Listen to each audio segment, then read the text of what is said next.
Well, here we go again. It's been a while. Here we Halloween, go. October has been stretching out, and we're not here. We've been remiss, but you've been killing it. You made another stop motion animation movie. Oh, it's just a small little... Yeah, but you're a filmmaker. You made your second stop motion movie, and that's why you are the ace, the arbiter of cinematic excellence, and the enchantress of entertainment. Well, there you go. What did you think of tonight's movie that we're going to talk about? Of course, I think this I'm not movie. going to tell you now. It has peak verisimilitude, though. It really does. Of all supernatural shenanigan movies, this movie has the least shenanigans of all. You're right. Let's talk about it when we are talking about it. Oh, okay. Well, we are talking about it. I mean, come on, man. Come on, man. Let the right one Yeah, in. you Tomas just can't Alfredson. wait to talk about it. I can't wait to talk about it. I'm excited. Aren't you ready? Are you excited? I am excited. I chose this film. You did. It's Romantic Friday. It is. Well, it's Saturday. I know it's romantic. Yeah, I know it's true. Romantic Saturday. Well, greetings, imagination connoisseurs. Once again, it is I, your Duke of Dope Discourse, your master of fun and wonder, your viceroy of verisimilitude, of which this film is peak, and your sommelier of cinema, Robert Meyer Burnett. But you don't come here to talk about me or even think about me. You come here to see this lovely creature, this supernatural, effervescent, beautiful creature. And you might be who? I am Elysabeth Gwendolyn Belle, the ace, the arbiter of cinematic excellence, and the enchantress of entertainment. The enchantress of entertainment. And we have another nice drop. We have a Puerto Plata. It is a Catalunya. Why don't you Whatever that switch is. the camera so you can show... Oh, that's bottle? probably true. I always forget to do that. Thanks for being the producer of the show live. You're welcome. Here is our bottle of wine. Look at that. This is a lovely bottle of wine. Is this... I don't know. Why is... Hello? Oh, it's Zoe. We're live. Can I say hi? Yeah. This is Zoe Trope, ladies and gentlemen. Hi! You scared us. What are you scared guys us. talking about? Let the right one in. This movie, Let the Right One A In. vampire movie. It's a vampire movie that has Vampire. You peak should watch it. verisimilitude. Okay, I just wanted to say hi. I've never said hi on the show. Okay, well, we're gonna have Okay, some wine. Would great. you like to try the wine to see if it's any good? Sure. All right. Well, this is a treat to have Zoe Trope on the show. Here you go. Try that. But remember, you're underage, so just a sip. Oh, we just broke the law on YouTube. They're in trouble Oh now. my god. I just had one sip. One snort, as we would call it. One little sip. One little sip. Well, there you go. All right, have fun, you guys. Love Thank you. Take care of Mwah. Tallulah. Be sure and Mwah. close the door. All right. Bye-bye. Well, you never know what's going to happen here on Whining About the Movies. If it's not Sophie, it's Zoe. It's Zoe. That was Zoe Trope, ladies and gentlemen. So, this movie, 2008, it was remade as Let Me In with, with, I don't know if it's less than stellar results. I love this movie. I never saw the remake, so Oh, with Chloe Grace Moretz? Never saw it? never saw it. Well, this film, 2008, directed by Tomas Alfredson, and the director, knew nothing about horror movies when he made this. Nothing about... Oh, really? Yes, and Well, that's why it's so good. and the writer of this is based on a novel. The writer of the novel adapted his own book into screenplay form, and there are some changes that you don't really know about. Like in the book, Ellie is a boy, and Ellie was castrated centuries before by a cruel vampire overlord. So Ellie is a boy. Now in the movie, it's ambiguous. So they didn't. I kind of felt like he could have left that part out because there's really no point to having that in there. That's the only thing that I thought there's really no. Well, no, it's true. Yeah. All of these supernatural tropes, specifically when a vampire is not invited into a home, what happens to a vampire when they're not invited in was something the director wanted to cut out of the movie. But the writer of the novel and the that's so screenplay, good. That part and I is good. forget his name, he said, no, you have to have this. And what I love about this movie as the arbiter of verisimilitude, you're the arbiter of cinematic excellence, but I'm the arbiter of verisimilitude. I love the fact that this deals with all of the vampire tropes, pretty much, and yet you never really see them. Yes. There's no, I mean, The closest is when she starts bleeding when she comes in the room. Yeah. But I really love the fact that this movie, it has all of the things vampires can do, but you never see them. You see a few. Well, you do, but not to the point where you disbelieve them. Right. It doesn't. It seems so real. This is like so based in reality. Like it's so, real. That you forget that you're watching a vampire movie. It feels like like a serial killer movie. It does. And in the book, Ellie's caretaker is a pedophile, but they downplay that. Oh. The guy that's taking care of her. Wow. Okay. So all right. Yeah. Interesting because The Richard's calling. Should we take a call from the Richard? Sure. Richard, we're live. What do you mean you're live? We're live on the air. It says live in 39 minutes. Oh, wow. Okie dokie. Well, I guess I'm having technical issues. Aloha, everybody out there. you're I'll live see you in a too. bit. Except you're in the chat. I'll tell you about it later. I love you guys. I'll see you in a bit. Ladies and gentlemen, that was our great moderator, the Richard, who always throws cool watch parties. This has been a star-studded, guest-filled show. What a strange beginning to our show. Strange beginning. We haven't even tried the wine yet.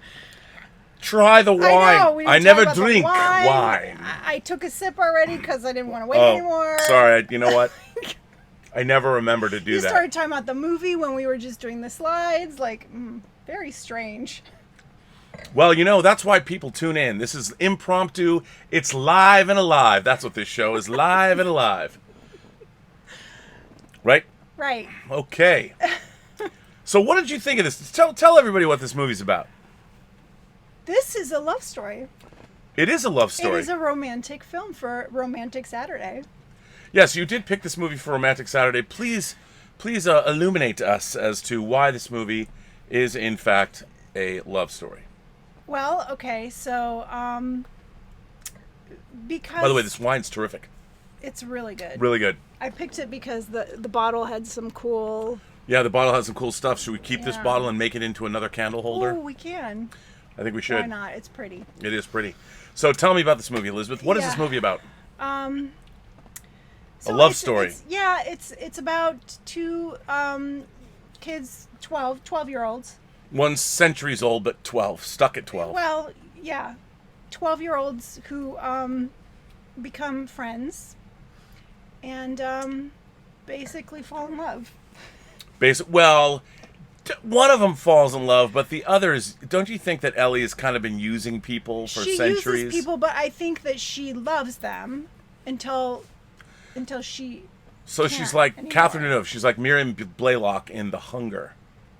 I mean, she loves them. What I thought about her caretaker was, I thought that it's a cycle that she goes into where she kind of like sparks these relationships with people, and I picture like 12-year-olds or someone around her age of where she is stopped Right. physically, and then that person falls in love with her and they grow together, and that person gets older, and then she finds another one too. That's how I took that. Like, Oscar is the next love interest, basically. Slash caretaker. Caretaker. But don't you think that, in a way, like how vampires enslave their virgin brides or whatever, that she's kind of ensorceling him, drawing him into her web, and isn't really giving him a chance because he doesn't know any better? He doesn't... Yeah. Because he's a kid. That's partially true, but I think that she really does, like, have some sort of feelings for these people. Because even her caretaker, there are several moments where she strokes his face, Mm-hmm. Even though in the end she ends up sucking his blood and throwing him out the window. Yeah, she does that. I think that she spent a long time with him, so I think that she, her feelings changed over time. Well, I mean, people get old and they get to be a drag, like, whatever. Yeah. Let's get rid of him. I don't like the pedophile part. I didn't realize. I mean, that's not in the film, so I'm just going to ignore that part. Right. I feel like he was killing, although he was killing young boys. Yeah. That's weird. Yeah, because he's a But pedophile. yeah, but see, you don't get that sense in the No, film. they don't delve into that in the Yeah, because you think like he's killing these people to get their blood to feed his. which he is. Right, and at first you think it's his daughter. Right. Right, like he's getting blood to feed his daughter. So you're like, oh, what a nice dad. Well, what I love about this, on one hand, it's the story. It's in a way, it's sort of a coming of age story about a kid who's getting bullied at school, and he's kind of this introvert, and he has a secret life where he dreams of getting revenge against the people that and then are he's hurting also him. like kind of this weird, strange boy, and he clips newspaper clippings of murders. So he's like interested in that kind of. But weird. because he wants to get back at the does. people who are bullying him. And he doesn't, because he just doesn't. He lets these kids abuse him. Now, what did you think about the casting of Oscar? I mean, I love that kid. Is so Oh my God. otherworldly. He is. He's so perfect. He's So perfect. So perfect. I mean, he's so pale. He's almost white like paper. I'm drinking water, just so you know. Yeah, I mean, I love the casting of Oscar and Ellie in this movie. I don't think they're they perfect. apparently they looked forever. Really. They basically went all the way through the Netherlands. Pardon me. In Scandinavia. This movie's not in Holland. Yeah, well, I mean, that's good, because they really, really found the perfect actors to play. Incredible. And what I love about, the snowy, you don't really think of vampires in the snow. I mean, there was a Twilight Zone episode in the mid-'80s I think it was called Red Snow, but I love the cold, this movie just feels cold, and the Scandinavian so cold. setting, the architecture. But it really makes sense, because vampires can't be out during the day, and when you're so far north, the sun goes down so early that really you spend most of the time in the dark in those areas. So it's like perfect for vampires, especially in the winter. Yeah. I mean, that makes sense. Yeah. And I really do love. I mean, what I love about this movie is it is absolutely a horror film. Yes. But it's feels a slow burn. It's like a slowly developing, but it's never boring or dragging. I felt always interested in watching, but it's like this slow build. Like things are revealed slowly to you. Oh yeah. And it again, the verisimilitude of it, the reality of it all. I think the time, I mean, sometimes you see like Ellie crawl up the side of a building, or she'll fly over to another window, but you won't see her fly. Right. She'll just be on the other. Well, the first time she does something supernatural is when they first meet on the playground, and she jumps down from the jungle gym. Right. And she kind of floats down. It's so great. I love that. And that's your first indication. And she doesn't bend her knees. She just lands. Yeah, she just lands like this. And it's very subtle. It's very subtle. And that's what makes this movie, I think, subtle. so great. It's so good. I love the idea that the director had never made anything like this before. And he just didn't know vampire lore. Like, how do you not know? Yeah, how do you but become a filmmaker? And I guess, in Sweden you watch Bergman movies. Yeah, but I think that's why this was so successful, because he didn't have all this preconceived ideas of what a vampire is. He had no idea. He just went in with the story he had and told it in a way that felt so real. Right, and there's no like horror movie music to tell you when there's to. Beautiful orchestrated music when they fall in love. It's like this beautiful. Yeah, I mean it's almost like the anti-horror film. Yeah. And yet we do. There's a lot of death and murder in this movie. A lot. There's one of my favorite things in any vampire movie is when a woman who runs afoul of Ellie, she gets bitten but doesn't die because her boyfriend shows up. So Ellie does not bleed her out. She's taken to the hospital. She doesn't know what's wrong with her. Has no idea, nor does the hospital know what's wrong with her. And she's like going mad. But she figures it out. She figures out that she's been turned into a vampire, and then the next morning, during the day, she asks, "Can you please open the window?" She asks the doctor, "Can you open the window?" And she just immolation just bursts into flame. I mean, I think that's the closest you ever really come to seeing vampirism like some Right. kind of supernatural. That, and of course the great moment where Ellie crosses the threshold when Oscar's like, "Why do I have to invite you in? Tisk, come in, Yes. come in." And she's like, "All right, I guess I have to prove this again." Right. Like I haven't done this enough in my life, but all right, let me just walk in your house. And I love that, and how it's just, she just starts to bleed from all of her orifices. Yep. It's both tragic and beautiful Yes. in a way. Right. I mean, this whole movie's that way. It's like you love this girl, but then you like disgusted too. It's a strange feeling. Like you start to care about her like Oscar does. Right, you do. But then you realize, oh wait a second, she's a vampire and she kills people. She's a vampire and she kills people, And and she's gonna take advantage of Oscar. And then you're like, wait, what the hell? Why am I feeling this way about this girl? yeah. But yeah. And no, it's a wonderful. I think this is a wonderful film. It's one of my favorite horror movies, really, Me too. of all time. I mean, I prefer, like, we watched Rosemary's Baby, obviously, and I love The Exorcist. I like horror films that are firmly, they have one foot in the real world.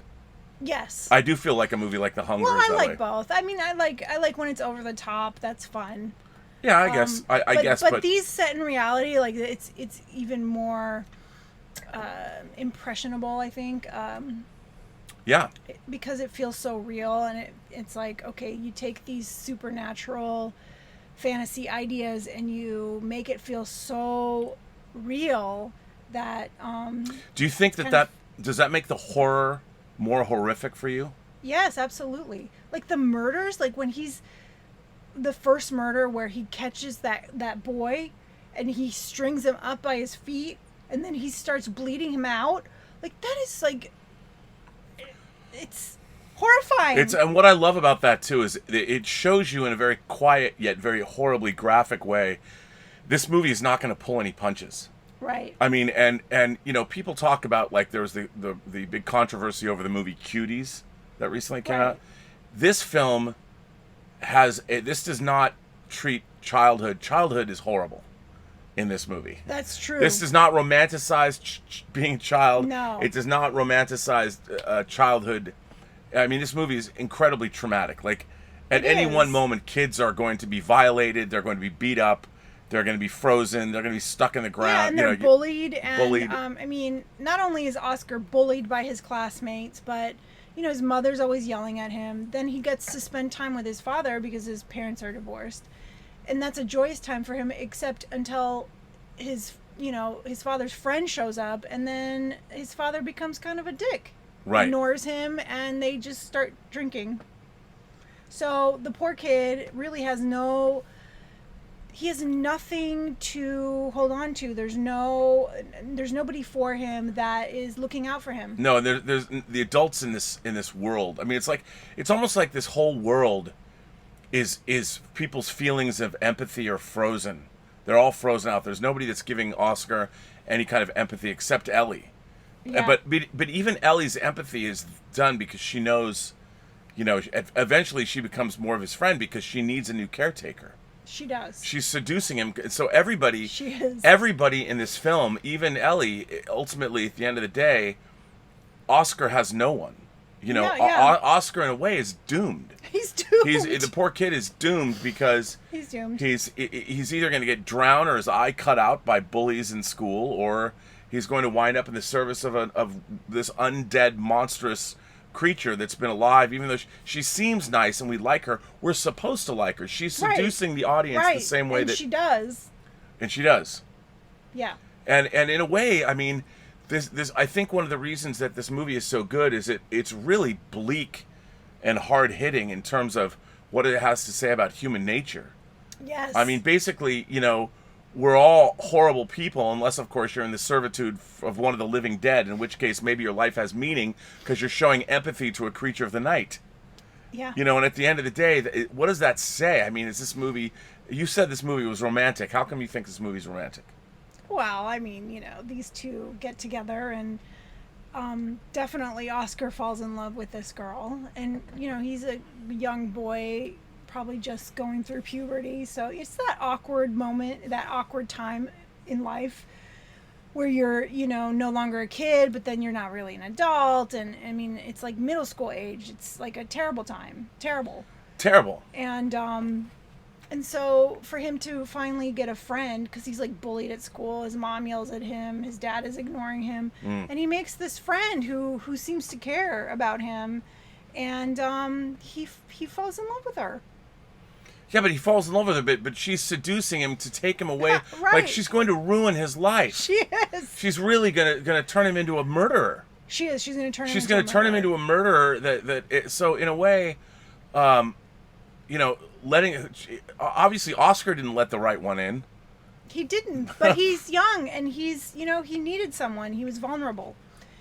And, I just hope that, Oscar will, as he grows, maybe decide that he doesn't want to do that anymore. I don't know. I don't know if people can. Oscar seems pretty content tapping on her little box on the train, like, oh, here's my lot in life. Morse code. I'm just here to service you. Okay. Yeah, I mean, she picked him at an age where he can be molded that way. I mean, talk about grooming. They talk about how like men groom young girls or whatever. I mean, she grooms these men and to be in love, and she's not even I mean, they do have the scene where she's putting on the dress and you do see her naked. You see that she's, I mean, they don't come right out and say it, but you know that she's a boy. Well, yeah, but I mean, you can't really tell. But I mean, yeah. So there is a really icky, creepy. I mean, the whole thing. There is this movie can be. I look at it as beautiful, but when you dig underneath the surface, it's really icky. Everything that's going on. Yeah, of course, it makes your stomach turn.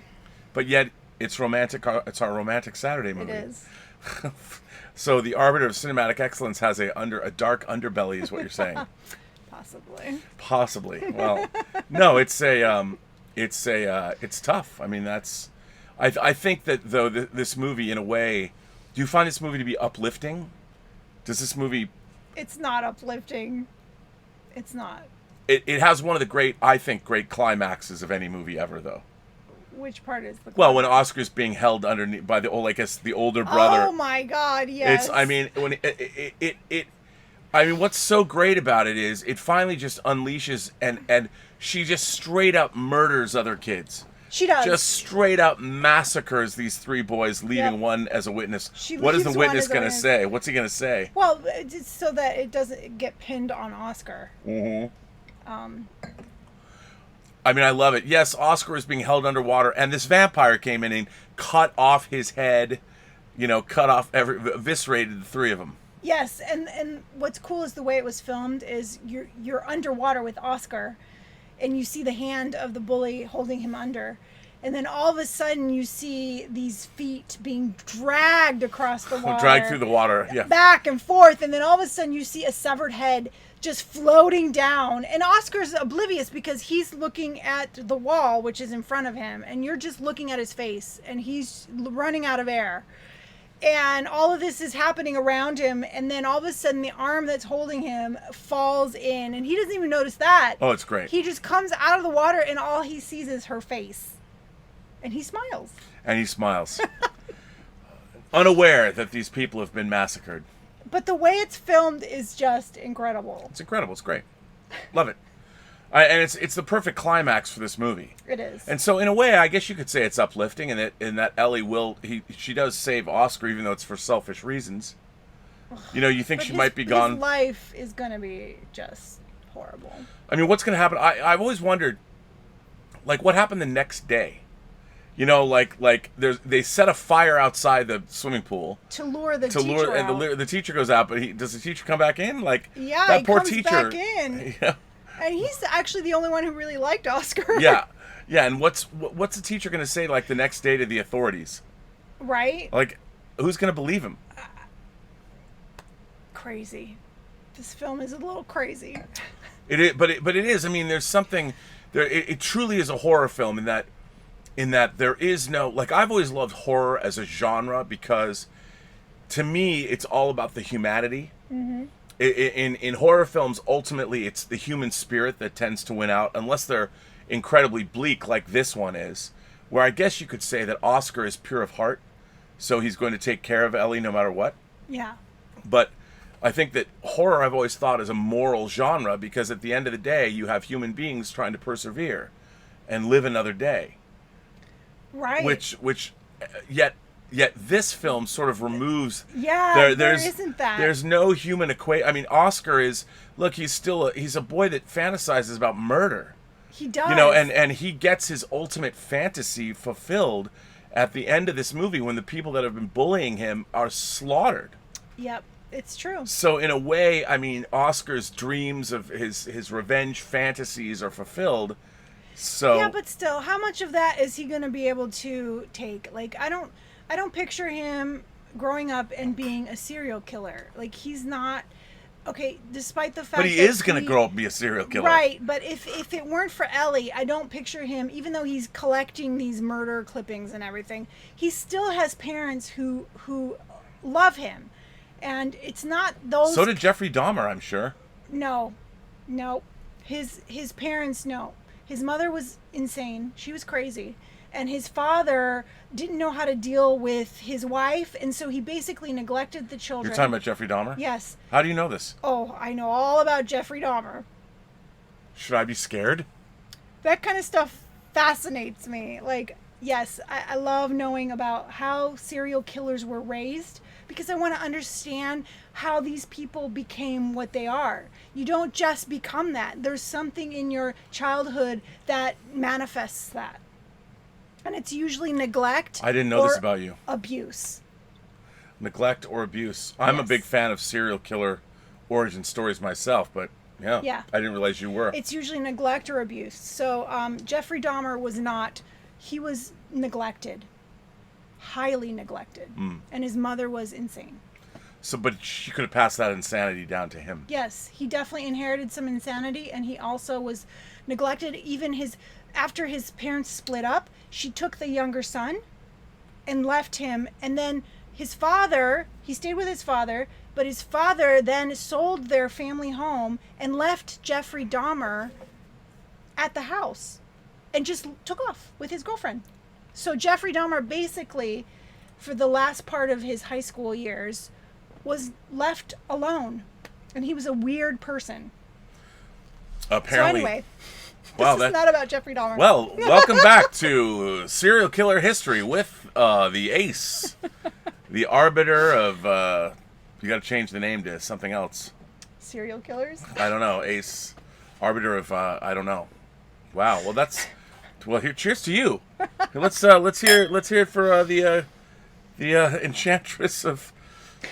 Am I freaking you out? Yeah, I'm a little. I don't. I might have to go sleep somewhere else tonight. It's the psychology of it that I'm fascinated by. No, I mean, obviously, human behavior is infinitely fascinating, and I think it's interesting. This movie was remade in America, and they tried to cover most of the same material, but I think it was too Americanized. I mean, it's very similar in plot, but they don't. Europeans, man. Europeans have been human beings for a lot longer than we have. Like Europe's been around for thousands of years. America's a young European. Oh yeah, well there you go. So maybe we're a fairly young country. I think America is a little less mature, but nobody can do. Maybe that's why all the great horror came from Europe, because they were much more horrific people. They were more horrific. They did had all a longer kinds of period of time to become yeah. horrible They I mean, we had Ed Gein. We've got our serial killers. There aren't as many tons of serial killers here. But the Europeans know how to do death on a mass scale, which is Yeah, Vlad the Impaler. But that's all fantasy. Like here with the serial killers, that's real. No, man, they're German cannibals that are real too. Okay. Hey, and not only are there German cannibals, there are people in Germany that answer the personal ads that are put by cannibals. Like, please come help eat me. And then somebody will answer that ad, and then they'll help you eat yourself. What the hell are you talking about? That happened in Germany. That's insane. It is insane. But God bless Germans, because Dieter Bastian might be able to explain this to us. Wow. I mean, I'm sure it goes on in America too, I guess. But, I don't know. No one does horror like Europeans. Yeah, I mean, I love the idea of like ancient cults and stuff like that, and As long as they're worshiping Satan. yeah, Give me Yeah. a satanic cult any day of the week. I've been wanting to join one. I'm waiting to get indoctrinated Oh, stop into a saying satanic that. cult my whole life. I'm like, where are the Satan cults? no, stop it. I No, want to he- participate in a no, blood he doesn't. sacrifice. No, he really doesn't. Stop it. You're gonna get some weird messages. I hope so. Please. Stop. The year is one. That was our last Okay, movie. No, stop. Hail Satan. No, I'm serious. Adrian is his name. Oh my God. Sorry. Stop. That was our last review. No, but I really do love this film on many different levels. I mean, I think as far as a modern horror film, this is a straight up classic. I mean, it goes the very highest, right into the pantheon of great horror films. It really is. Yeah, it's very, very good story. It is. It's incredible. Told well. It is incredible. It's told very well. It's so beautifully made, and I think the great thing is the restraint. Welcome to whining about serial killers and Satan cults.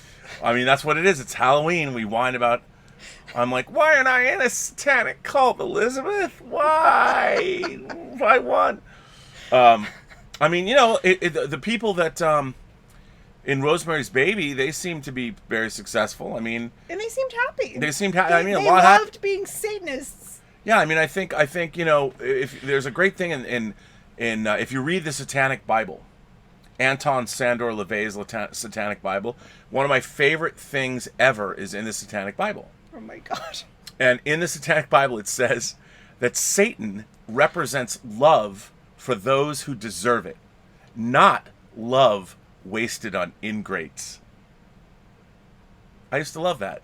I carried my Satanic Bible around with me in high school for about 6 weeks. What the hell? I consulted it all the time. That was my favorite passage. Satan represents love for those who deserve it, not love wasted on ingrates. Because the idea being that Jesus said, I be get nice what to it everybody. means. Come on. That's yeah. Satan's all about you have to earn it. But then again, let's the not Satanic. talk about your Satanic Bible. Well, I mean, to be honest, the Satanic Bible was written by a dude. It wasn't like bequeathed to us by Old Scratch himself. It was written by a guy named Anton Sandor LaVey. It wasn't like it came out. So it was like, and it was a paperback. Like you're carrying around the Satanic Bible, it's like a paperback. It wasn't cool. No, it didn't have a leather cover. No, it didn't have, it should have been bound in human skin, written in human God, blood. Come on, dude. But no, it was like a paperback. It's kind of lame, to be honest. If I was Satan, I'd be like, bruh, at least get a hardcover version. Come on. I mean, you have a beautiful gilded, I have a beautiful or gilded leather, new leather open from Bible. The goats that are sacrificed. Yeah, like Black Phillip. This is, instead of Corinthian leather. Black Phillip fur. This book is Black bound in Phillip black. book.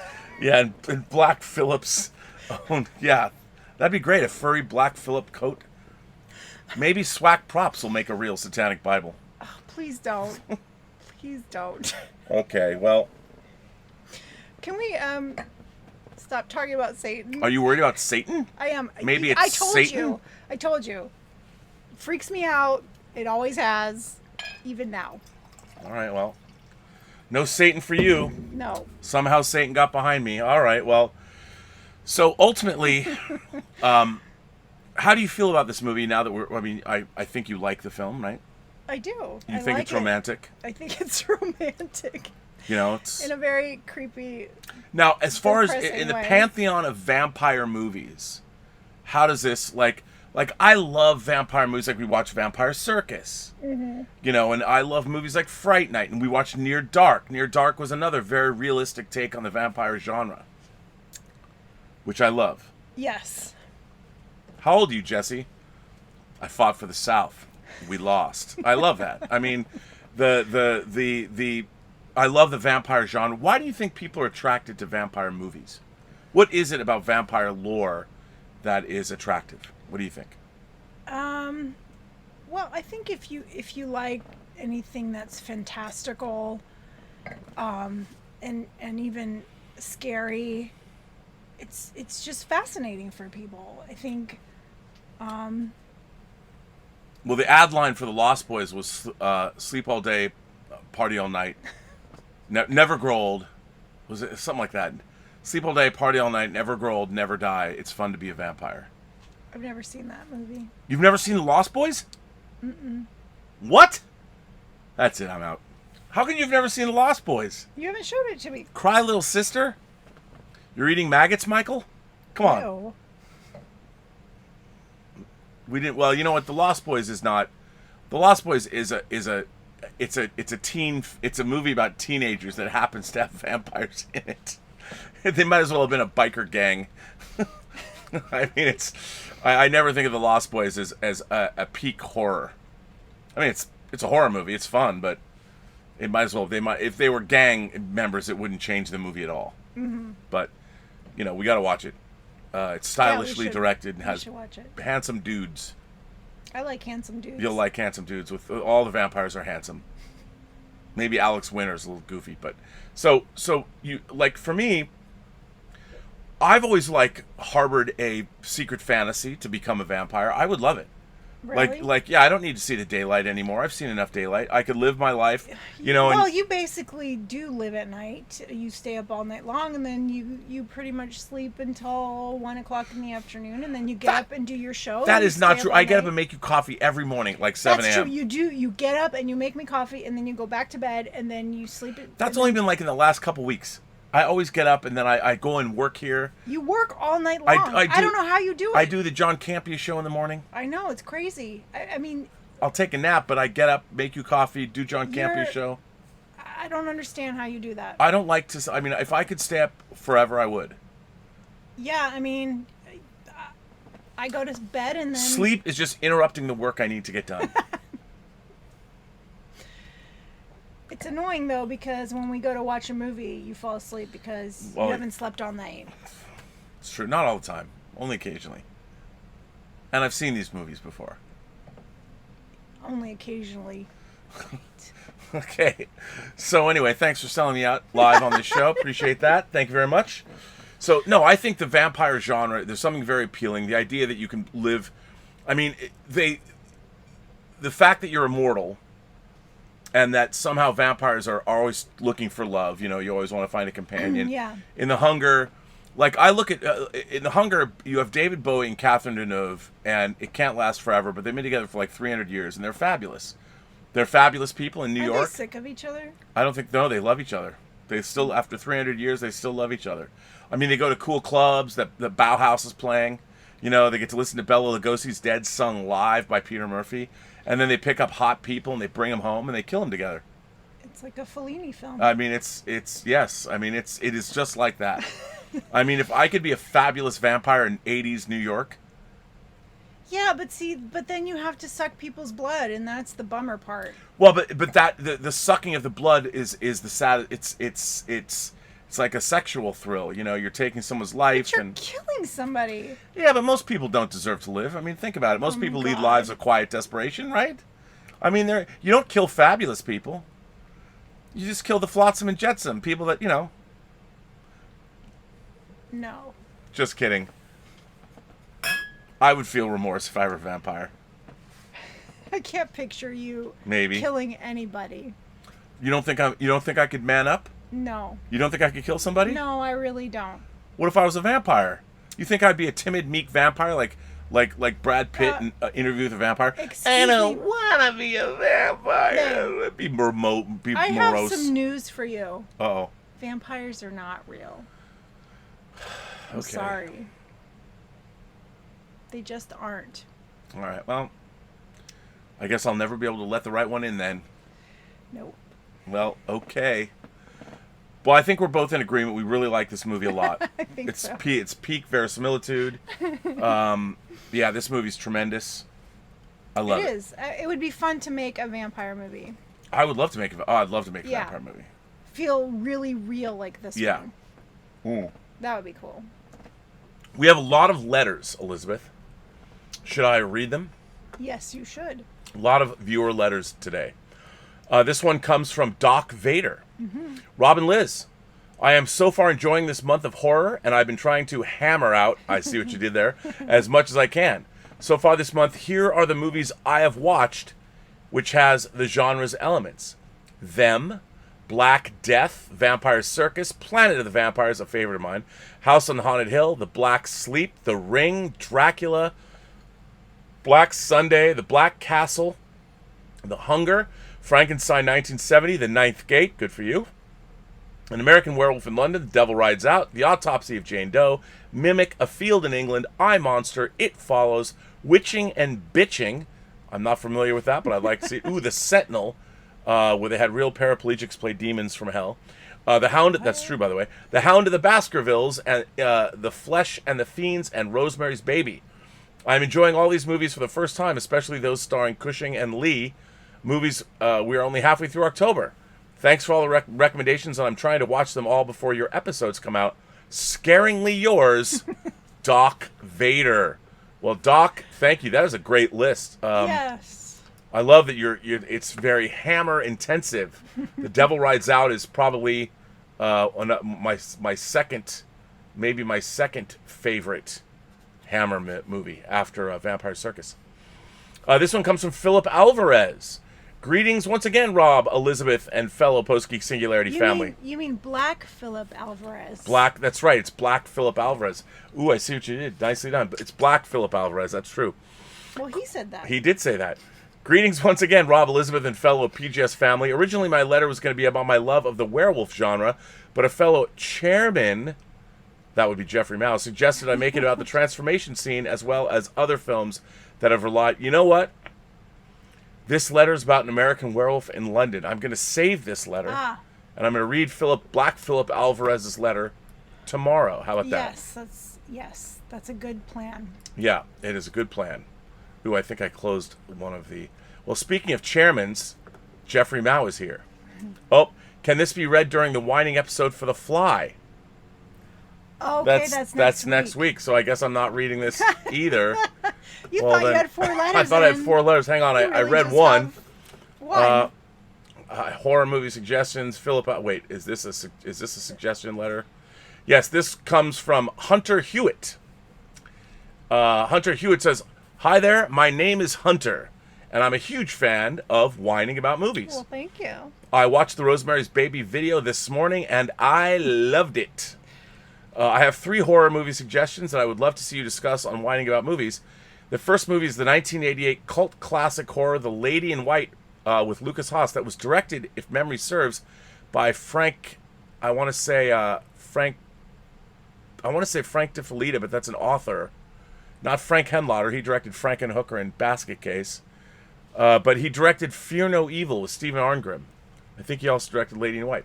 The first movie is the 1988 cult classic horror movie, The Lady in White, with Lucas Haas, Alex Rocco, and Lino Carew. Lady in White is one of my favorite movies about ghosts. I love Lady in White. I think that's really great. The second movie suggestion I would love to see you and Elizabeth cover is the 1985 classic Fright Night. The movie is my all-time favorite movie about vampires. It's so good. The third and final suggestion I have is Needful Things. That is one of my favorite Stephen King movies. Please make this happen." Well, Hunter, we've already picked our schedule, but all of these movies are worth talking about. I mean, I love Fright Night. It's something you haven't seen that we should see. It's so good. And Needful Things is actually believe it or not, one of my favorite Stephen King adaptations that people don't talk about. Because the book I liked the book, but it went on forever. Oh, yeah. And I think the movie, and Max von Sydow was really good in it. The movie truncated the story, I think, to great effect. I really love that movie.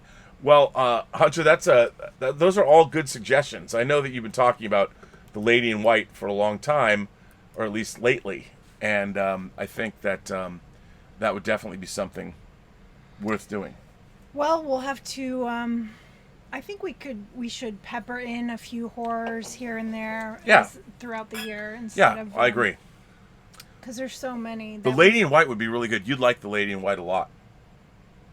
Yeah. Yeah.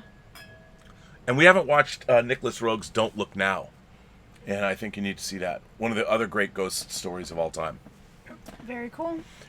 So let's see who's here and who's firing in questions or comments. Stubble McShave is here, and he says, "I've met Tomas Alfredson 2 times. The first time he wasn't a famous director. I was excited to meet him at that time because of his father. His father was a legendary comedian, poet, and filmmaker here in Sweden. I guess it would be Tomas. I mean, I say Thomas. I don't know. In Europe, do they pronounce Tomas? Ooh, if you're in Spain, they say Tomas. But I don't know. Do I the don't know Swedes about say it that Swedish. way? Even though my nieces and my nephew are half Swedish. My brother married a Swedish woman, although they're not together anymore. But yeah, Did she say Tomas or Thomas? it's probably Tomas in Swedish, I'm guessing. Mm-hmm. But yeah, we went to Sweden for the wedding. It was very cool. All right. Well, there you go. That's my Swedish. Did you story. meet Tomas Alfredson No. or Alfredson?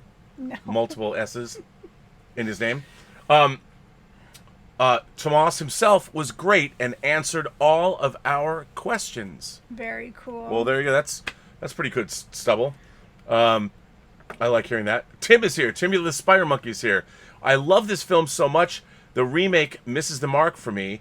It completely changes the relationship between Ellie and Oscar, changing him from a willing participant to in over his head to a weak-willed dupe who gets manipulated into going with her. See, that I don't like that at all. Yeah. You know, because I don't know if I would like that. that's a very American thing. I mean, Yeah. one of the things that I think is the problem with we can't infantilize. we can't deal with the fact that this young man chose for himself. Right. Well, we infantilize kids. You know, Yeah. we've made kids until they're like, well, until Zoe turned 20, she was basically, 12 Oh, come on. in your mind. Look, no, I mean, no. I've always let my kids be independent, and I used to get flack from other parents. Yeah, but they're pretty reliant on you. They are relying. I don't on think me, Zoe but is gonna not- run off with a vampire boy. She okay. Although you know what, that's not true. She would run off She would. with a vampire boy. Yeah, she would. If she's watching this, I don't think she does watch, but she'll come back She and doesn't watch. she'll be mad. She'll be like, "Do you really think I'm gonna run off?" Yes, I do. Yeah, I mean, I think. She has a very nice boyfriend who's not a vampire. Right, I love him, and He's great. She's not gonna. Run But if he off. became a vampire, if he became if a he became vampire, a vampire. if he decided he wanted to be a lost boy, and he wanted to sleep all day, Yeah. well, sleep all day, party all night, never grow old, never die. It's fun to be a vampire. If he decided to become a lost boy, he's got the hair. He's got the hair. He's got the hair to become a lost boy. Yeah. I mean, I think Zoe would go off with him. She would. She would be seduced by the vampire, the dark vampire side of the world, and she would go. Tim goes on to say, speaking of vampires, do you have the Redmond toys David from the Lost Boys? I don't. He's one of the very few 1/6 figures I have. He looks great with his chopsticks and Chinese takeout. Worms? That's only noodles, Michael. You know what I have to say? I only have one Redmond Toys figure, and it is Natalie Portman from The Professional, because I have a great Leon figure, and I had to get the Natalie Portman figure. And that's Where are they? I think they're upstairs, actually. They're all going to come down. I'll bring them down. We have to free them all. You can't free them all. There's not a room to put them. Then why do you have them? Well, because I thought one day we would have a nice house and I'd be rich and famous and I would have a place to have a whole wall of glass shelves where I had all my figures in them. Figures. Figures. That's Justin's collection. Justin's collection. He has such a nice collection. I would have like what Justin has. Yes, and I get to pose them. No, only I get to pose them. It took me an hour to pose the Seven Samurai. Do I get to pose anything? I want to pose figures. No, that's a whole different show. Yeah, we're going to do that show, and I'm going to pose them. You're going to pose figures. Yeah. How about I oppose you posing my figures? That's I fine. stand in opposition. But you're still going to let me do it. I'm already making a movie with them, so. Timula the Spider Monkey goes on. Tim goes on to say, speaking of vampires. Oh, I just read that. That was the same question. That's it. Those, we don't. Yeah. So the Somebody's telling me to calm down. calm down. Yeah, Tim's smart. Tim Myers is smart. Calm down, Elizabeth. Yeah, he knows. He probably has lots of figures himself, and he's like, yeah, my girlfriend doesn't touch my shit. I like the figures. I know you do. All right, then. I'm just saying that Well, I'm not like 10. I'm not going to break them. I'm not 5. You never know. Come on. One never knows what's going to happen. You just don't know. Well, you're just going to have to find out. Well, I don't want to find out. I can live my life without you posing the figures. No, we already decided on a show where I'm going to free the toys. You're going to free the toys. It's true. All right. Well, what can you do? What can you do? So anyway, back to the whole vampire thing. Back to the whole vampire issue. We've gone off on a lot of tangents on this show. Well, I think these tangents are welcome. I think people like to watch us go off on tangents. This is a tangent-filled show. This show... We are whining about movies, after went all. off in many directions. But I think it went off in good directions. I mean, maybe somebody... I'm looking forward to joining a satanic cult after the show. Someone's going to contact me and say, you know what? Stop. No, I know. No, don't contact him. He's not joining a satanic cult. No. Well, I just haven't met a satanic cult that was sophisticated becoming a enough. vampire, and he's not joining a cult. Look, if I was going to join a satanic cult, they would be like the cults in A Rosemary's Baby that succeeded. Can you imagine you're in a satanic cult and you actually succeed in bringing Satan forth? Satan planting his seed in a woman that you're in control of, and then the woman actually carries Satan's baby to term. Hail Adrian, the year is one. I mean, that's a cult I want to belong to. Imagine what the rest of my career could be like. I've only got how much time do I have left on this world? What are you gonna be? You're gonna be like the husband, and you're gonna like sell your soul to Satan so that you can be successful. No, we're going to both be successful because you're too old to have more kids. I can't. So it's gone. you can't harbor children. So you and I could both My baby join. maker is gone. Yeah, but we could both join the cult and become successful, and maybe we could get Sophie or Zoe to be the host of Satan's. Oh my God, you're insane. Just kidding. It's Halloween. It's Halloween. I'm trying to think on my feet. I'm thinking like a producer. What do we have around here that we can make use of to help us facilitate our goals? Let's just make some really cool shit. That's it. You're right. We don't need Satan. All right. Well, okay. Yeah, and obviously, whenever you you don't want to be a slave to some. Also, you make a bargain with Satan. Ultimately, you get screwed in the end because you have to give up your eternal soul. You do. You have to give up your eternal soul. Yeah, and he torments you. Yeah, that would be that. There is that downside. You sell your soul to the devil. He's always going to come to collect, and it ends up being a bummer in the end. Mm-hmm. So perhaps maybe joining a satanic cult is not correct. Yeah. Does that mean I have to become a Christian and join the Jesus cult? Do I? No. There's more of an upside. There is definitely. You if you walk with the Lord, you have eternal. You get to walk with the Lord throughout eternity. That's true.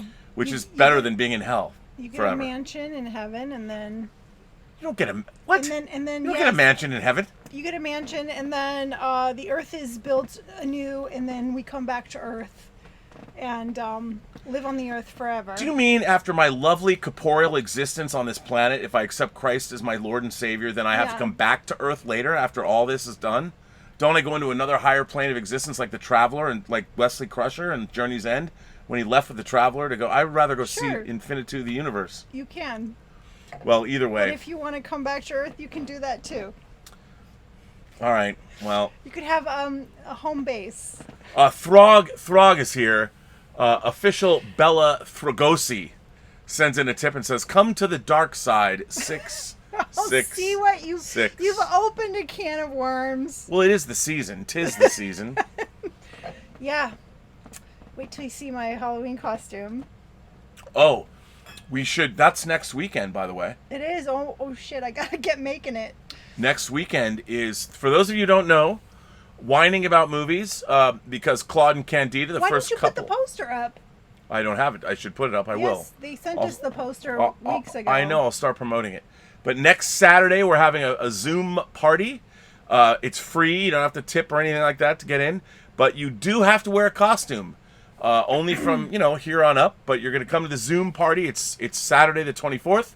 It starts at 4 o'clock in the afternoon. Yes, the good place. That's heaven. Hee. Somebody brought up the good place. You haven't seen that show. It is so good. Well, I've seen some of it with you. It's heaven. I know. Well, so we are having our great... Black Philip Alvarez says, "I'm down with joining a satanic cult with Rob." All right, Philip. Here's to you, sir. Well, you are Black Phillip after all. You are the leader. He is Black of the Phillip. cult. Yeah, I mean, you're already there, buddy. You know, I guess I should join your cult. That's right. It's a really heavy bottle, too. I mean, if Black Phillip were a part of it, then, I'd reconsider. Yeah, I just don't think that, I mean, I don't see like the point, really, of joining a satanic cult, to be honest. I mean, No. If you're getting successful, it means you have to have some talent. It just gives you the opportunities you need. Wouldn't you want to just do that yourself? Why would you want? No, I've been someone trying to else do it myself for 30 pull years. The strings for you. No, I would like pull the strings. Just pull the rely strings. on your talent. You don't need Satan. Look, I've been eking out a meager living for 30 years in the entertainment business. I Being need a in a nudge. cult I is- need somebody to nudge Yeah, me to but, the top. but you don't want to be in a cult. That's for like weak people. No, I don't want to be in a cult. I want to be in a cult that I'm the leader of, like Nexium. Like No, Ranieri, no. the Ranieri dude. No. Yeah, I want to join. I'm gonna have a sex cult. No. Oh my God, that guy is so horrible. What's his first name? I don't remember, Ranieri? but yeah, that guy's a dick. Well, they just didn't do it right. If Nexium had teamed up with Satan, they would have had something. But think that he Ranieri did dude. team up with Satan. I No, think he he was is just He's a just douche. a greedy, Well, he was a womanizing douchebag. rapist. Yeah, but if he had joined up with Satan, he would have really had something. I'm just kidding. Uh-oh, I'm going to get canceled after this show. Uh-oh. Wow, dude, you need to calm down. Stop drinking that wine. I still have it. You give me that bottle of wine. Give it back. Give me the wine. Give me the bottle back. No, I do not want to be like a douchebag like that Ranieri dude. That guy. He Don't concentrated on the even. wrong things. No, he's just a horrible person. He is. And it's like, I want to be like that dude at the end of Rosemary's Baby, the Eurotrash guy who walks in with that beautiful suit on. Everybody knows him. That was Satan. That was Satan. That was Black Phillip. That's what people pointed out. That never occurred to me until I that was love pointed that out. idea. That's totally I love the Satan. idea. I love. Throg Thorn says, "Hail Satan, Hail Satan McGee. Is this the Devil's Reign cult with with Willie Schatz, John Travolta, and Ernest Borgnine?" Yes. Now there is a movie called The Devil's Reign that I've has not John seen Travolta, Ernest Borgnine, and Really? William Shatner in it. Yes, it's not very good. But it's made better because William Shatner and Ernest Borgnine's in it. So how can you not love it? John Travolta, come on. Yeah, but John Travolta, in his early days, he was a pushover. I mean, Nancy Allen made him a pushover in Carrie. But The Devil's Reign's, it's worth seeing. He's the disco king. He is the disco. Apparently the satanic disco king. Ben is here, and He's Ben says staying alive. He's staying alive. He is staying alive with. Boy, this chat, this. I mean, I think we actually did give "Let the Right One In" a good shake. We did talk about it. We've not devolved into a Saturday night. Let the right one in. We did let the right one in. Have another glass. Ben sends in a tip and says, "You don't need to see his identification. You don't need to see his identification. These aren't the droids you're looking for. You can go about his business. Move along. Ben, this is not that show. This is not. horror. We're not talking about Star Wars. Not A New Hope. When I saw Star Wars for 4 years, there was 4 years when life was good, and that was when Star Wars was called Star Wars. Not Star Wars Episode 4, A New Hope. I really do think that that's when life decided to sort of go on this long downward spiral. Yeah. Could be. I mean, I don't know. I don't know. So yes. So no satanic cult for you. If we did start a satanic cult though, what would you call it? Shit. Like, would we have a name? Oh, Like a have to cool be- name? Like, it this is would- called Whining About Movies. I do a show called Robservations. Like, if I started a satanic cult, or maybe you should start the cult and I'll join your cult. I don't know. I'd have to think of a name. I mean, you came up- PGS. The PGS. It's secretly a satanic Well, the cult. S You could- guys just don't know it. the S for singularity actually means Satan. The post-Satan singularity. Post-geek, I mean, what would it be? What would Post-geek Satanists. Well, after one, post-Grenache. Post-Grenache. No, I don't know if that works. Although, you could say, if you go Prince of Darkness style, you go like quantum physics and satanic worship, you kind of wind up with a singularity. So maybe the singularity is really it's a way to use physics as a stand, like Event Horizon. We did Event Horizon. We did. We did. I mean, that was about a Horizon. spaceship that might have gone through a singularity. Yeah. I mean, it did. It had Yes. it created its own singularity and went to hell. And what was that other horrible movie that I hate? Aria. Oh my god. Aniara. Ari. what is it? Aniara. No. Yeah, it's Aniara is what it's called. It's not Aniara. Yeah, it is. It's right over here too. Oh my god, I hate that film. How can you hate Aniara? It's so good. Oh, it's so terrible. Oh, so depressing. I mean, so bleak. There's no hope for that movie. Or in that movie. I love it. It's beautiful. By the end, it's beautiful. Oh my god, it's so horrific. It's not. It's like my worst nightmare. It's like more nightmarish than Event Horizon. Well, because it's real. There's Yeah. more verisimilitude. Yes. Event Horizon's disappointing It because, is. you know, I don't like depictions of hell where people are just tortured, and then it just seems so limited. You know, like in Well, Hellraiser and. Well, I thought Hellraiser was good. But Hellraiser is good. But the thing about the Cenobites is they only come when you call them. Yeah. You know, you have to be a douche that opens the lament configuration, and then they show up, and they're like, "We're gonna tear your Exactly. soul apart." No Could you imagine tears, if they just had please. free reign Such to a- show up? But they have rules. Just like you have to let the right one in. You have to invite her in. Yeah, you have to call the Cenobites. You have to. Yeah, You have to invite them in. we should watch that movie. We should. I was hoping it would be put on the list. We could change something out. We changed The Hunger out for American Werewolf. Yeah. By the way, we're coming back tomorrow, and we're doing American Werewolf in London. We had another super chat from Michael Preston. I hear if you sign up with Satan, he will get you a Panasonic OLED 77-inch best episode ever, guys. You know what, Michael? If Satan will get me a 77-inch OLED, Now, don't sell your soul just for a TV, please. it's not just any TV. No, I actually no, prefer an no. 85-inch, but okay. If you're gonna sell your soul to Satan, make it huge.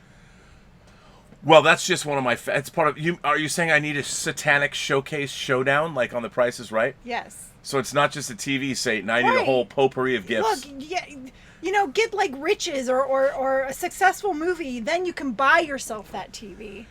You're thinking too small. You but have I don't to want think bigger. I don't want satanic. I don't want to achieve artistic success because of Satan. No, because then you will always know that you did not succeed on your own talent. Right. I mean, I would like to succeed on my own talent, but it would be nice to be rich and not worry about money all the time. Well, then let's just get some money from Satan, and then we can make successful. Yeah, but movies. you're really going to sell your soul for just some cash? I'm not selling my soul. You are. Oh, so you'd sell my soul for just some cash? Like what? We're going to live in a bigger house? You're the one who wants to join a cult and sell your soul. I don't want to. I don't want to join a cult. I don't necessarily. I want the privileges that come with being a member.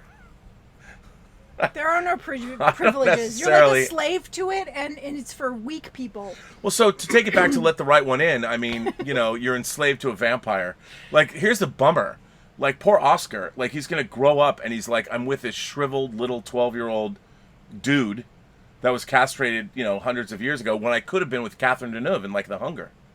How bummed out is Oscar going to be when he finally starts watching R-rated movies, and he starts watching all the vampire movies, so he knows everything about vampirism, and he comes across The Hunger, and he's like, wow, I could have been, Catherine Deneuve was like 42 years old in The Hunger and smoking hot. She goes to punk clubs. She sees Bauhaus. She lives in a beautiful place in New York. Look, but he's still a human. He's not bound, like, during the day, he could go on dates, and you know, he doesn't have to, like, you know, there's no way for him to, you know, so he's gonna have to, like, find it somewhere else. Well, I mean, I don't want to get deep into this You conversation. brought this up! I mean, she's still going to be 12, even though she's centuries old. Right? Gross. Yeah, gross. Yeah, because Or before she he. was with a pedophile, so it didn't matter. Like, he was in love with her because she was young.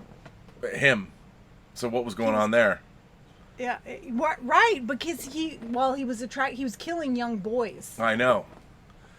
I think we're going down a track. I liked it better when we were talking about satanic worship. And I you know, it is Halloween. Phantom Boomer sends in a super chat and says, Prince of Darkness, one of my favorites. Well, you know I love Prince of Darkness. You know how many? I have multiple copies of Prince of Darkness. Wait, which one was that one? Prince of Darkness is the movie where they have the anti-god. basement- Yes, in the basement of the church. church. That's right. That movie is so weird. It's awesome. The There's god no- plutonium will there's not save no you. In fact, you will not be saved. There's no verisimilitude in that film. Oh my None. god. Zero. Are you going to diss on Prince of Darkness? Yeah, I am. I'm telling you my true feelings. Prince of Darkness is great. It was made for $3 million. It's not good. It's what? It's entertaining. So it is good. But If a movie's entertaining, that's all it's it's entertaining, but it's not a good movie. It's such a good movie. And Lisa Blount is in it. How can you say... it was one of John Carpenter's best scores. You know what film we said we would do and we didn't put it on the list? Uh-oh. Body Melt. Body Melt. We'll have to do that as a special adjunct. You know what else? You know what else we didn't put on the list? What? The Hills Run Red, which you've never You're seen. right. You're right. But like I said, I don't think that I could... I wouldn't feel right. I think we're gonna do. I think we should do an extra episode where we talk about the Hills Run Red and we bring Dave Parker, the director, on. Yeah, but I can't critique a film that you made. I just can't. You critique Free Enterprise. I love Free Enterprise. There you go. So you can critique the Hills Run Red. I have not seen The Hills Run Red because I'm scared to watch it. Well, isn't that what you're supposed to do in Halloween time? Is you're scared to watch something, Right, but you but watch... I don't want to talk about the film. Well, we can have Dave Parker come on. You can talk about And it. you guys can discuss it. Yeah, but it would be interesting to hear your opinion. You could critique us to our faces. Right. Okay. I'm going to sit between the producer and the director and critique the film. Well, we can see just how good you are as the arbiter of cinematic Oh my excellence now, God. won't we? No, thank you. I think that could be kind of fun. No. It could be. It wouldn't be fun for me. Look, there are no wrong answers. I'm a big boy. I can take criticism. I don't think the Hills Run Red's the end-all, be-all. I don't know how I'll feel about it. I haven't seen it. Well, wouldn't that be fun? No. People tune in. It's better than joining a satanic cult. Satanic cult or watch the Hills Run Red. Those are my What two do you think? choices. There are your choices. Yeah, do I join do I join jeez. a cult? No, neither. Yeah, unless they could promise me, it was like We are so off tangent. no, it's fun. All the right throgs. There's a Tom Cruise reference. All the right throgs. For some reason, I thought you were watching the Tom Cruise classic All the Right Moves tonight. Weird. L. Ron Hubbard dabbled in Satanism in L.A. in the 1940s. Really? So I could become a Scientologist and a Satanist? Yeah, you could. They would work well together because one believes in aliens and the other one... Yeah. No, I studied... when I was in high school, I had an honors course called Utopia, taught by Carol Penke, and we delved into utopian civilizations. And I because L. Ron Hubbard's Battlefield Earth had come out, and he was a science fiction writer, so I took Scientology. So I did a whole presentation on Scientology, and then the next day I brought two Scientologists in, and they gave us the Hubbard E-meter, and they talked about... Oh my God! Yeah, well, somebody did the Moonies. Which is basically a can with a wire attached to another can. We could play telephone. No, it goes into a Right. thing. And yes, that's yeah. I mean, we could talk about Scientology. That would be fun. Yeah, That is some freaky deaky shit. John is here. John says, tangents are some of the best parts of your live streams. You should cut a best of tangent show together featuring WINEning and 6 of 1 segments. Oh my God. Well, to be fair, now hang on a second there, John. When Az and I do, we stay pretty much on point for the first 90 minutes of the show. And then the next 30 minutes, I tend to go off on tangents about what they make me think about. On John's show? No, on Az, the show I do, on the prison shows. Because I start thinking about, we went off on a riff again about religion. What is the religion? Is the prisoner Job?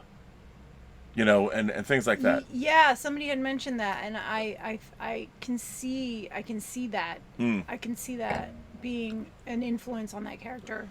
Yeah. Yeah. So there you go. Hey, the Nicotina show is here, which I was on the Nicotina show. We had a great time. That was great. Oh, you were? Yeah, that was the one the podcast I was doing the other night. Oh, that went for 3 hours. It Yeah. was supposed to be an hour. It was supposed to be an hour or an hour and a half. It always goes It that was way. an awesome show, though. I had a great time. I mean, you know, I like it Did when you go off on tangents?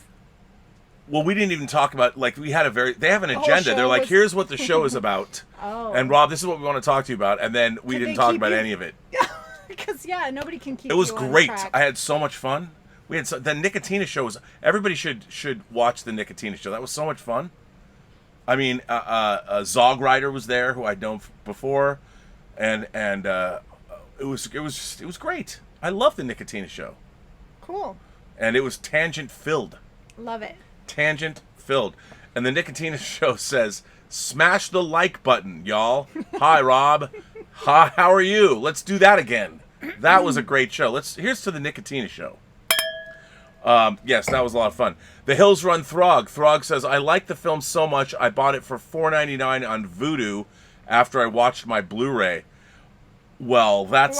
Wow, Throg. And you know what? I have not promoted this in a while, but for those who might not know, The Hills Run Red, This is the month to a promote movie that. that I produced and developed, directed by Dave Parker, is now available as of June 16th. So it's been out for, what, 4 months now? Is today the 16th or 17th? Today 17th. is the 17th. So it's been out June, July, August, September. we're live. October. We are live.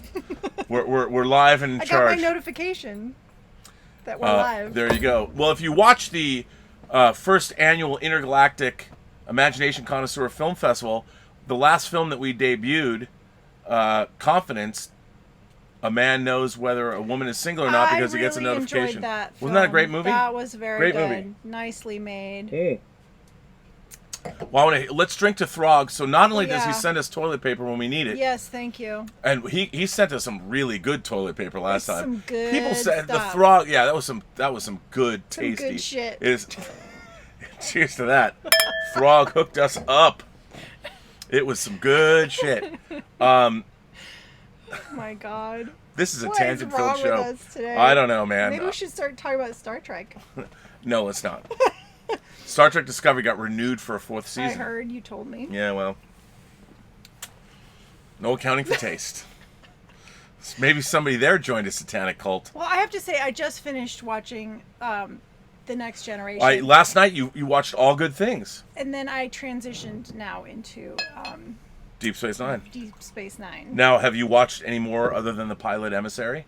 Yes. Oh. Well, I fell asleep in the second episode, so I got to go back. So And there did you go. like Emissary? Because it's really good. Yeah, I'd seen it before, but yes. It's really good. All right, that's a different show.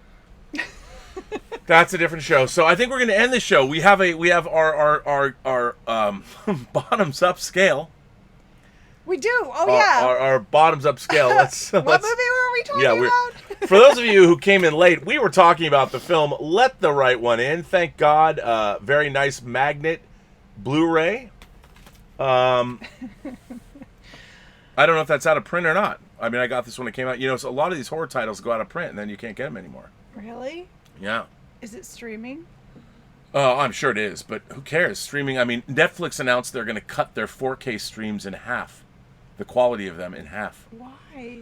Because they're trying to save bandwidth. Get more bandwidth. Buy more Blu-rays. Or 4K discs. Like I do. Well, if they keep making them.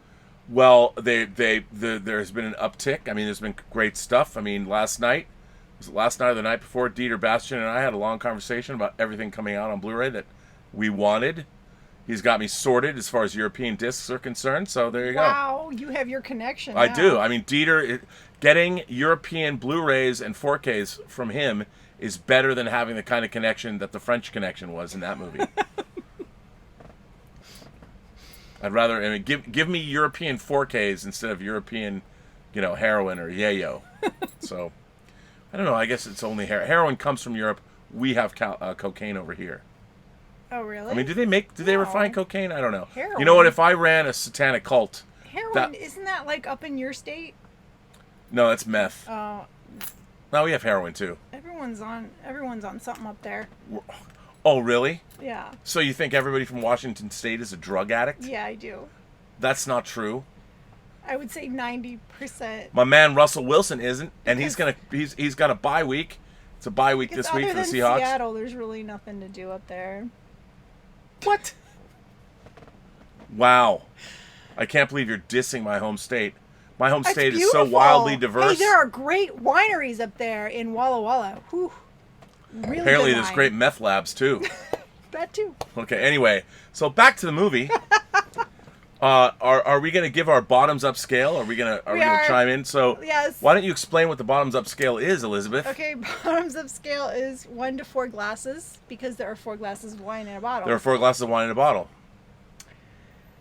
Okay, so I'm gonna give this 3.75. 3.75 glasses. I'm gonna go. You know what? I'm gonna go 4 stars on this. I'm going 4 glasses of wine. I'll let the right one in. Yay. The Viceroy of Verisimilitude has spoken. This film has peak verisimilitude. It's true. Peak verisimilitude, and I think this is a straight up top 10 of all time bona fide classic. Now here's the thing. When I say that, a lot of people take me to task. They're like, they like movies like, you know, Friday the 13th. They like movies that are more overtly, call them entertaining, I Yeah. guess. Like this movie requires, you need to bring something of yourself into it. This is an intellectual horror film. Yes, it is. And those, I mean, people know that my taste skews more in that direction. Mine too. You know, and, but that's not to say, like, I would say that one of the greatest horror films ever made is Texas Chainsaw Massacre. It's seen it. top 3 for Is me. that on our list? No. What happened to our list? It's gone. No, it's here somewhere. Top 3. I mean, Texas Chainsaw Massacre, because Well, it's... why isn't it on the list? I haven't seen it. Okay, well, would you be surprised to know that I do have it on Blu-ray? No. I do. The problem with Texas Chainsaw Massacre is, I think, in terms of this show, it's hard to discuss it because it's so realistic. I mean, it's like watching a documentary. So there isn't... Is it too gory? No, it's not gory. Oh. It's just, it's sadistic, and it's you feel like you need to take a shower after Is it like Martyrs? It's not like Martyrs. Martyrs is an intellectual horror film. Watch it is, but it's too much. It's just way too much. I'm sorry. Don't watch it. If you I think Martyrs is a masterpiece, though. no, it's too much. They push it too far. It goes way too far. You didn't even get through half the movie. Nope, it was too much. You didn't even see the part that goes too far. Yeah, you told me about it, and I'm just don't watch it. Well, I think that's really interesting when it comes. It could psychologically damage somebody watching that film. Oh, I agree. But I think that brings up an interesting point when you're talking about, from a philosophical standpoint, when you're talking about horror. Like, what kind of horror do people like?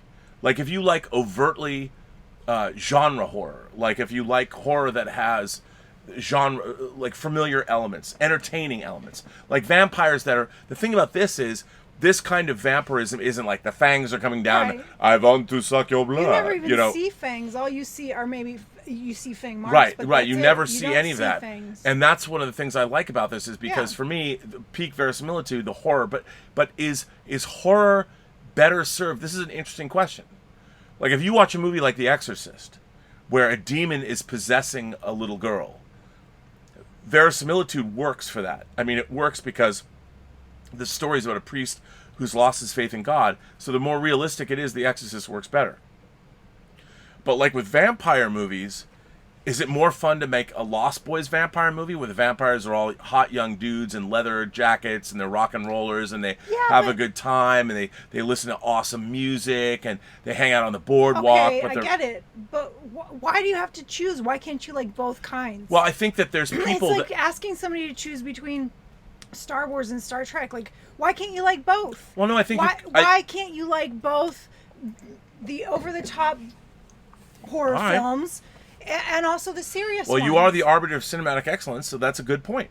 I was going to ask you that some people like more overtly, they like the genre trappings. I get that.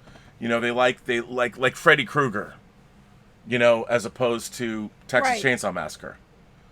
And I think, like, when New Line Cinema, when I worked on Leatherface, I worked on Texas Chainsaw Massacre 3. Thank you very much. When I worked on that movie, New Line thought that they were going to make a new franchise like the Nightmare on Elm Street franchise. And even then, I was like, but it's not the same. A cannibalistic family that preys on human beings and eats them and lives very much in the real world is not, it's not like a Freddy Krueger movie.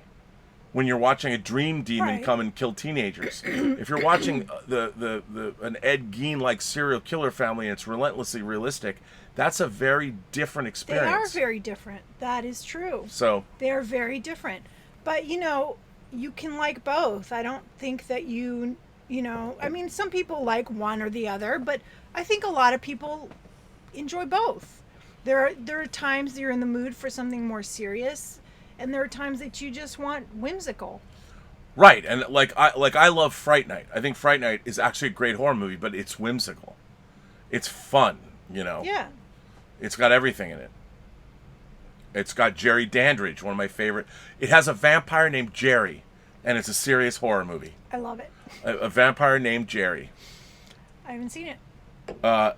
It's great. Fright Night. For real. You have to have faith for this to work on me, Mr. Vincent. The Richard says, Texas Chainsaw Massacre has very little blood. It's highly requested. Also, Nosferatu and Shadow of the Vampire. Nosferatu is great. I mean, I didn't want to do... Nosferatu is a silent film. Yeah. Unless you were talking about the Klaus Kinski remake, which you could do. Like, we could do. Could do that. Black Philip Alvarez says, I feel Liz would love Texas Chainsaw Massacre. It's not gory at all.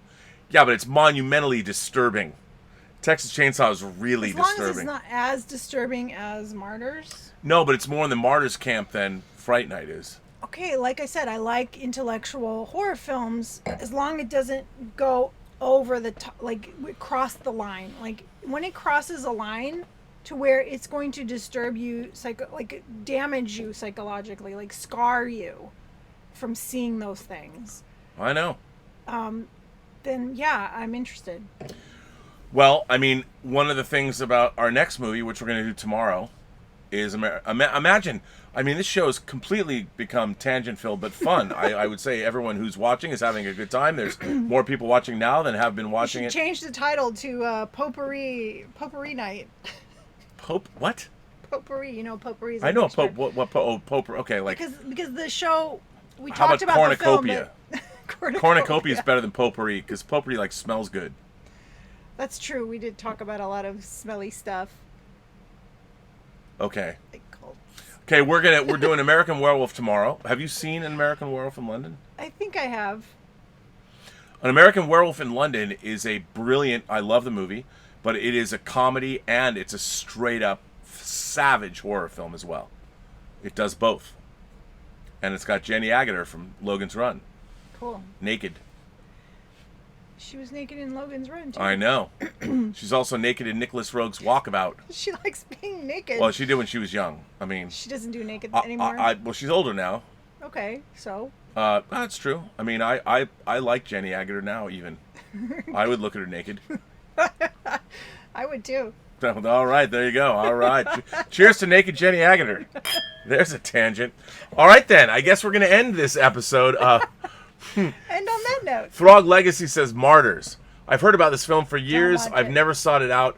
I know not to watch the American version. I might have to see it. There's an American version? You just keep bringing it up. It's terrible. Yeah, I got to stop bringing it up. I might have to see it. It's traumatizing. Don't watch it. It'll scar you. I think it's a masterpiece. It will scar you. I love Martyrs.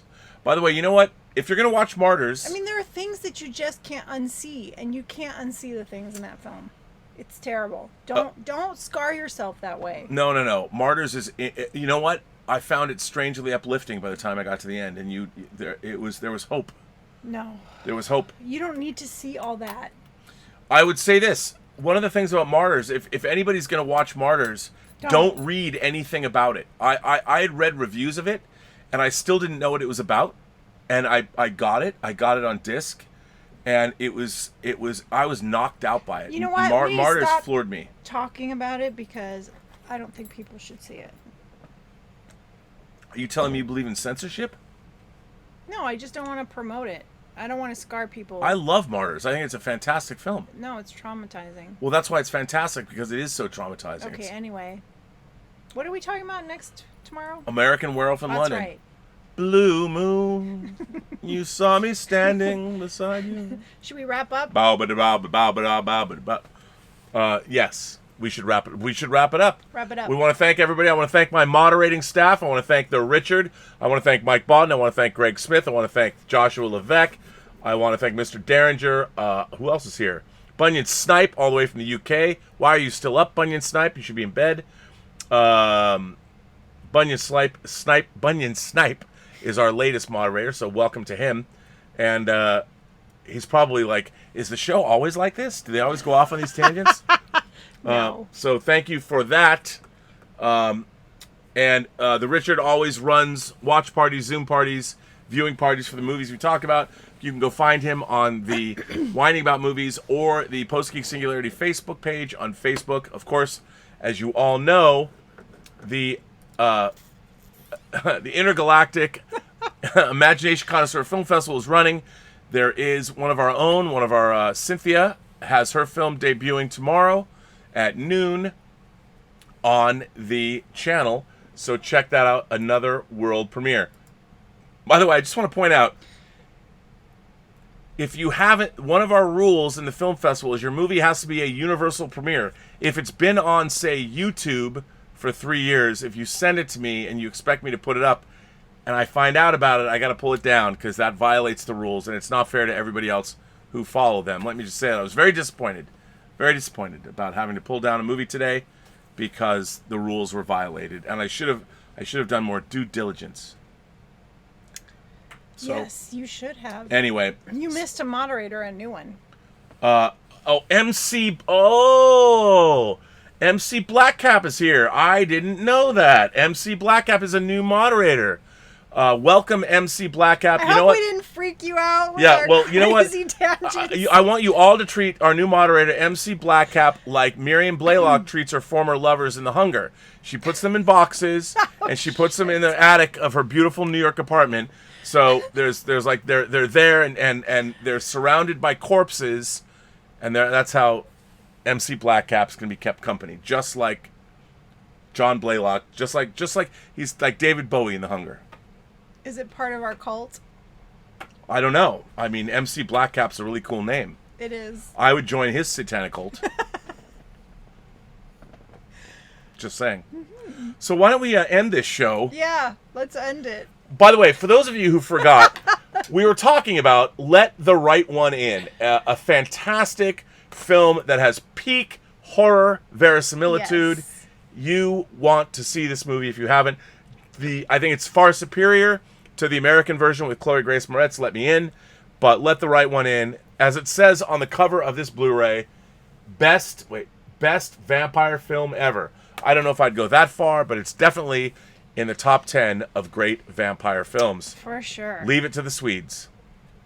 That's right. So anyway, All right. Should we wrap up? we're going to wrap up. All right. So, everyone you meet has a story to tell that you have yet to hear, and all you have to do is listen. All you have to do is listen. And with that, what do we say? Have a better night. Have a butter knife if you're BL Alley. And go watch American Werewolf in London. American Werewolf in London. Bow, bow, bow, bow, bow, bow, bow, bow. Actually, yeah, it's great. I love. Anyway, you'll see. It's All great. right. Good night. Good night. See you tomorrow. See you tomorrow.